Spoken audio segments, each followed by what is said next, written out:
आकाशवाणी कटक समाचार दर्पण।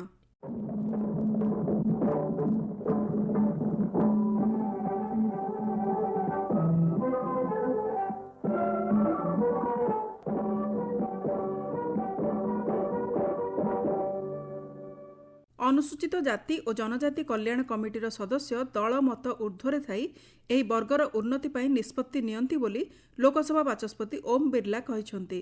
संसद एवं राज्य विधानसभार अनुसूचित जाति और जनजाति कल्याण जातीय सम्मेलन को लोकसभा बाचस्पति श्री बिरला भुवनेश्वर लोकसेवा भवन में उद्घाटन करी कहिथिले बदलुथिबा परिस्थिति अनुसार कमिटी जहाँ प्रस्ताव देव ताहाकु कार्यकारी करा जाय एक समता भित्तिक समाज और विकसित भारत गठन कराजिबो।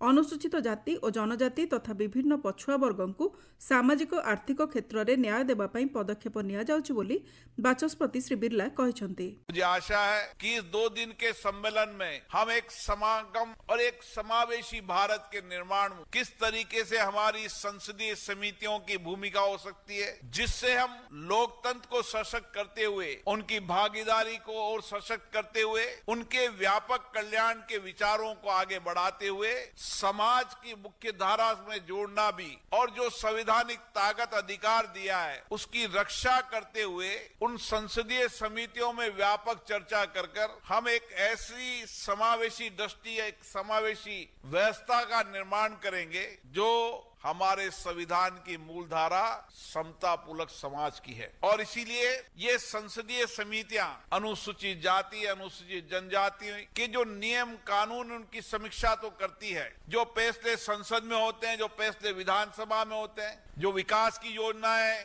संसद और विधानसभा में बनती है, संसद विधानसभा के अंदर अनुसूचित जाति, अनुसूचित जनजातियों के लिए जो बजट आवंटन होता है उसकी समय समय पर समीक्षा करती है। और अभी इसके अध्यक्ष बता रहे थे किस तरीके से प्रशासनिक निर्णयों के अंदर भी, चाहे बैंकिंग व्यवस्था हो, चाहे अन्य पीएसयू हो, और अभी इस विभाग के मंत्री जी ने किस तरीके से एससी एसटी के जीवन में परिवर्तन करने के लिए अलग अलग योजनाएं मोदी सरकार ने बनाई है। और अभी शिक्षा मंत्री जी बता रहे थे कि किस तरीके से शिक्षा के क्षेत्र के अंदर हमने अनुसूचित जनजाति और पिछड़े वर्गों को उनके अधिकार और उनके जो संवैधानिक न्याय का अधिकार है, उनके संविधान के न्याय आरक्षण का अधिकार है, उस अधिकार को मिलाने के लिए किस तरीके की संवैधानिक व्यवस्था की है ताकि उनके हक अधिकार को हम सुरक्षित रख सकें। गतकाली सम्मेलन उद्यापनी समारोह में जोगदेई उपमुख्यमंत्री प्रभाती परिडा कहिथिले,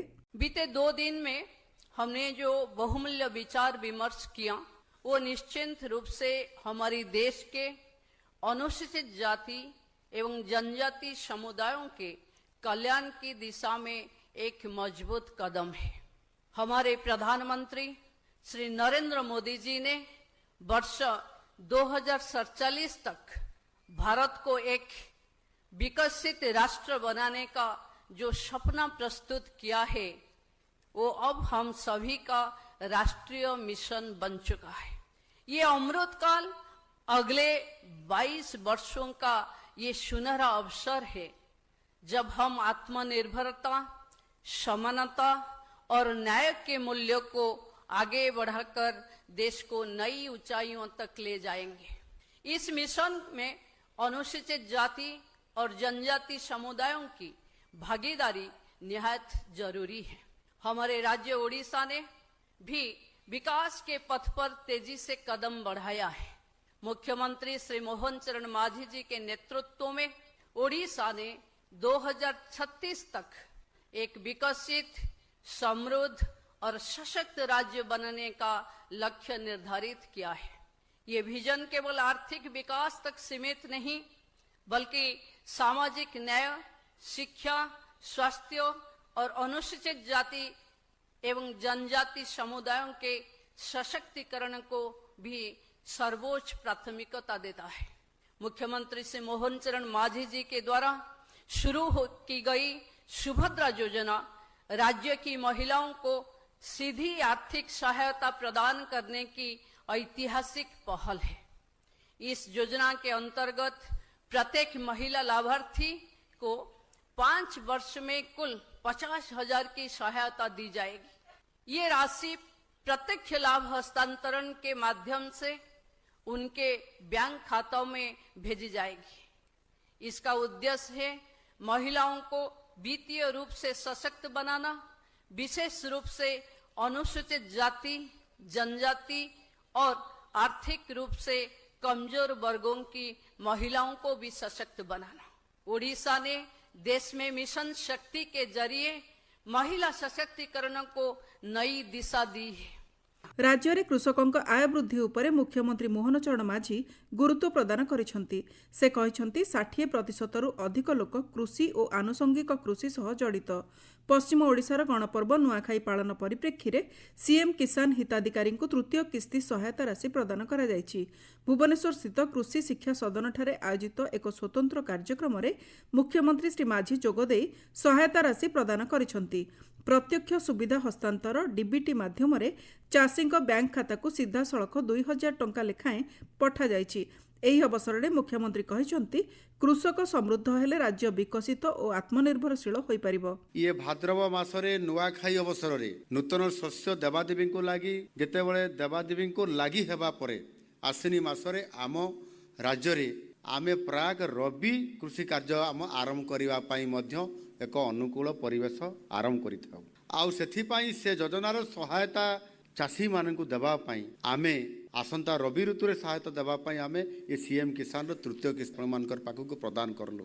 एहा व्यतीत सीएम किसान योजना रे जीवन जीविकार उन्नति पई मत्स्य एवं प्राणी संपद विभागर मंत्री गोकुलानंद मल्लिक महाशय से कहूथिले जे तांकर सहायता मध्य नबार आवश्यकता अछि, जहाँ सबु बळे आमे एक कथा को मध्य ध्यान देइछु। सेथिरे गोटे कथा होछि आमर जीवन जीविकार आहुरी उन्नत करिया पई आमको कृषि आनुषंगिक कार्यक्रम करिया पई आमे आगभर हेइथाउ।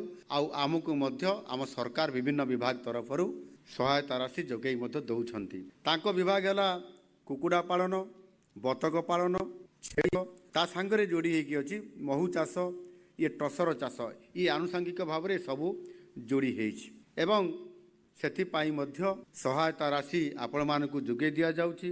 दक्षता वृद्धि पाई तालीम मध्य दिया जाउछि। आउ निश्चित भाव रे यह माध्यम रे महिला मानकर प्रतिदिन दैनिक रोजगार केमती वृद्धि हेई पारिबो। आउ सेथिपाई महिला मानकु सशक्तिकरण करिया पई जाई महिला सशक्तिकरण ना रे मध्य एसएचजी ग्रुप माध्यम रे एवं विभिन्न जगह क्लस्टर माध्यम रे मध्य ए काम को करा जाउछि। अहिवटी कृषक भवन कृषि शिक्षा सदन अभ्यर्थना कक्ष घाटन करागला। एथिपाई 59 कोटी टंका मध्य व्यय करा जाइछि। राज्यर कृषक भाई भणी मानक पाई जो तालीम जेतेबेले दिया जाउछि, ट्रेनिंग जेतेबेले आपण मानकु दिया जाउछि, सेतेबेले आपण माने सेठी रहिबे, एठी आसिकरी ट्रेनिंग नेबे, ताहार सुबंदोबस्त सेठी करा जाइछि। कार्यक्रम में जोगदेई मत्स्य और पशु संपद मंत्री गोकुलानंद मल्लिक कहिथिले मुख्यमंत्री कृषि उद्योग योजना रे देखिबा पाखापाखि 113 प्रकार योजना रही 1 कोटी टंका पर्यंत सब्सिडी रही चाषी भाई पाई। तेणु आसतु आम समस्ते जो कृषि कृषकर समृद्धि पाई आज देशर प्रगति पाई आम समस्ते जानी प्रिय मुख्यमंत्री प्रिय प्रधानमंत्री को जो दूरदर्शिता जे चाषी कृषिर विकास हेले कृषकर विकास हेले जाई ताहाले भारत विकसित ओडिशार स्वप्न आज साकार हो पार। मुख्यमंत्री तरफर सीएम किसान योजना रे एवं प्रिय प्रधानमंत्री तरफर पीएम किसान योजना रे तो चाषी भाई मानक पई टिके सहायता करबा पई मुहरे टिके हस फुटेबा पई ए जो जुगांतकारी पदक्षेप निश्चित भाव में आम समस्ते आज आम प्रिय मुख्यमंत्री को करताली दे आम स्वागत करबा। एवं आपण माने समस्ते जानिचंती चाषी कूल होची टिके अभावी सेमानंको केमती आमे तांको मुहरे टिके हस फुटाइबा सेही प्रयास आज चली आय को केमती आमे द्विगुणित करवा तांको सार बिहन एवं जो रही जैविक प्रणाली रे केमती चाष करवा से दिगरे आज आम सरकार अनेक प्रकार पदक्षेप नौचंती जे केवल जे चाष नुह चाष सहित आम अनुरोध करी समस्त चाषी भाई मानू आज सरकार जो विभिन्न योजना रही से योजना विषय आपण मानकर जानिबार आवश्यक रही। आज चाषी क्षेत्र में केवल नुह आज ब्लॉक रे बीभीओ माध्यम रे एफ माध्यम रे मत्स्य चाष क्षेत्र में गोटे गुरुत्वपूर्ण पदक्षेप नहीं आम प्रिय मुख्यमंत्री मत्स्यजीवी कल्याण योजना जो थर कि आपण माने चाष सहित पोखरी खोलिले 50% सब्सिडी व्यवस्था रही जाँला छाड़बार व्यवस्था रही खाद्य देवार सब्सिडी व्यवस्था रही ମାଛକୁ ବିକ୍ରି କରିବା ପାଇଁ ମଧ୍ୟ ଇନ୍ସୁଲେଟେଡ୍ ଭ୍ୟାନ୍ଠୁ ଆରମ୍ଭ କରି ମୋଟରସାଇକେଲ ପର୍ଯ୍ୟନ୍ତ ସବୁ କ୍ଷେତ୍ରରେ ଆଜି ପାଖାପାଖି 50% ଆମର ସବସିଡି ଦେବାର ବ୍ୟବସ୍ଥା କରାଯାଇଛି ଏବଂ ପ୍ରଧାନମନ୍ତ୍ରୀ ମତ୍ସ୍ୟ ସମ୍ପଦ ଯୋଜନାର ମଧ୍ୟ ଅନେକ ଯୋଜନା କରାଯାଇଛି। କାର୍ଯ୍ୟକ୍ରମରେ ଯୋଗ ଦେଇଥିଲେ ଉପମୁଖ୍ୟମନ୍ତ୍ରୀ କନକ ବର୍ଦ୍ଧନ ସିଂଦେଓ। ସେ କହିଥିଲେ, ଜଳ ସମ୍ପଦ ବିଭାଗର ଦାୟିତ୍ୱରେ ଆପଣ ଥିବା କାରଣରୁ जो ଜିଲ୍ଲାରେ ଇରିଗେସନ୍ ପୋଟେନ୍ସିଆଲ ଥାଇ କରିବି ସେଠି ଜଳ ସମ୍ପଦର ବୃଦ୍ଧି ହେଇପାରୁନାହିଁ, ତାହାକୁ ଟିକେ ଆପଣ ଧ୍ୟାନ ଦିଅନ୍ତୁ। ଅଟଳଜୀଙ୍କର ସ୍ୱପ୍ନକୁ ସାକାର କରିବା ପାଇଁ ପଦକ୍ଷେପ ନିଆଯାଉ। ଖାସ କରି ଏ କଥା ମୁଁ ମୋର ଜିଲ୍ଲା ପାଇଁ କହିବି, ଯୋଉଠି 3% ଆମ ଜିଲ୍ଲାର ଚାଷୀମାନେ ଖାଲି ଚାଷ ଉପରେ ନିର୍ଭର କରନ୍ତି। ତ ଯେହେତୁ ଚାଷ ଉପରେ ନିର୍ଭର କରନ୍ତି, ଆମେ ଆପଣଙ୍କଠୁ ଆଉ କିଛି ଅଧିକା ଚାହୁଁନୁ। ଖାଲି ଜଳ ସମ୍ପଦର ବ୍ୟବସ୍ଥା ଯଦି ଆପଣ କରାଇଦେବେ, ଆମ ସରକାର ଥିବା ସମୟରେ ଯଦି ଆପଣ କରିଦେବେ, ଆମେ ଆତ୍ମନିର୍ଭର ଓଡ଼ିଶାକୁ କରିଦେବୁ। ଖାଦ୍ୟ ପାଇଁ ଆପଣଙ୍କୁ କାହାକୁ ହାତ ବଢ଼ାଇବାକୁ ପଡ଼ିବ ନାହିଁ। ତା ସହ ଯଦି ଆପଣ ଷ୍ଟୋରେଜ କ୍ୟାପାସିଟି ଧାନ ରଖିବା ପାଇଁ ଷ୍ଟୋରେଜ କ୍ୟାପାସିଟିକୁ ରାଜ୍ୟରେ ବଢ଼ାଇବା ଦରକାର, ତାକୁ ବି ଆମେ ପଦକ୍ଷେପ ସେ ଦିଗରେ ବି ନେବା ଦରକାର। ଭୁବନେଶ୍ୱରରେ ଅନୁଷ୍ଠିତ ପୂର୍ବାଞ୍ଚଳ ବେସାମରିକ ବିମାନ ପରିବହନ ମନ୍ତ୍ରିମଣ୍ଡଳ ସମ୍ମିଳନୀରେ ମୁଖ୍ୟମନ୍ତ୍ରୀ ମୋହନ ଚରଣ ମାଝୀ ଯୋଗ ଦେଇଥିଲେ। ରାଜ୍ୟ ସରକାରଙ୍କ ପ୍ରମୁଖ ପ୍ରୟାସ ବିମାନ ଅଧୀନରେ କ୍ୟାଡେଟ୍ ପାଇଲଟ ପ୍ରୋଗ୍ରାମ ଆରମ୍ଭ ହେବାକୁ ଯାଉଛି। ଏଥିରେ ଆଦିବାସୀ ଝିଅମାନଙ୍କୁ ପାଇଲଟ ହେବା ପାଇଁ ଟ୍ରେନିଂ ଦିଆଯିବ ବୋଲି ମୁଖ୍ୟମନ୍ତ୍ରୀ ଘୋଷଣା କରିଥିଲେ। ରାଜ୍ୟ ସରକାର ଦେଶର ପ୍ରମୁଖ ବିମାନ MRO ସେବାଦାତା ଏୟାର ୱାର୍କସ ସହିତ ଏକ ଚୁକ୍ତି ସ୍ୱାକ୍ଷର କରିଛନ୍ତି। ଏହା ଅନୁଯାୟୀ ଭୁବନେଶ୍ୱରର ବିଜୁ ପଟ୍ଟନାୟକ ଆନ୍ତର୍ଜାତୀୟ ବିମାନ ବନ୍ଦରରେ ଏକ ଆଧୁନିକ MRO ସୁବିଧା ସ୍ଥାପିତ ହେବ ଏବଂ ଯୁବମାନଙ୍କ ଦକ୍ଷତା ବିକାଶ, ପ୍ରଶିକ୍ଷଣ ଓ ଚାକିରି ସୁଯୋଗ ସୃଷ୍ଟି କରିବା ଦିଗରେ ସହାୟକ ହେବ ବୋଲି ମୁଖ୍ୟମନ୍ତ୍ରୀ କହିଥିଲେ। हम इसी क्षेत्र में ओडिशा को आगे ले जाने के लिए इंफ्रास्ट्रक्चर और स्किल डेवलपमेंट के ऊपर भी जोर दे रहे हैं। इसी आधार पर हमने हमारा उड़ीसा की एक जिले है ढेंकानाल जिले के बिरारसाल में हम एक विश्व स्तरीय एविएशन ट्रेनिंग हब बनाने जा रहे हैं और भुवनेश्वर में हम एक state of the art maintenance repairing overhaul facility बना रहे हैं। इसके साथ हमारे एयरपोर्ट्स के लिए हम एक प्रोग्रेसिव लैंड अलॉटमेंट पॉलिसी ला रहे हैं। इसके तहत हमारे एयरपोर्ट्स के अंदर फ्लाइंग ट्रेनिंग, UAV ट्रेनिंग और एयर स्पोर्ट्स एक्टिविटीज हो पाएगा। बहुत सारे फ्लाइंग ट्रेनिंग ऑर्गेनाइजेशन हमारे एयरपोर्ट्स में ये सब काम करेंगे। हमारे जो अनयूज्ड एयर स्ट्रिप है, हम उसे एयरपोर्ट्स के रूप में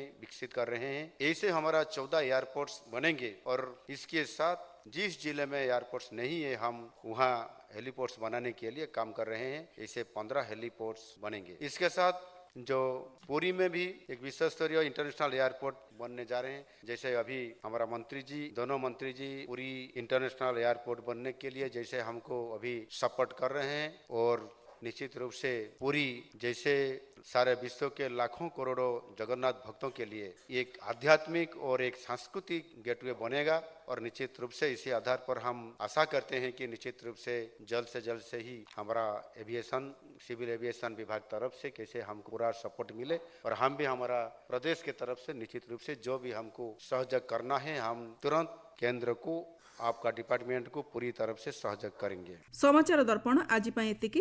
प्रस्तुति आंचलिक संवाद विभाग और उपस्थापन मु लहरिका पट्टनायक।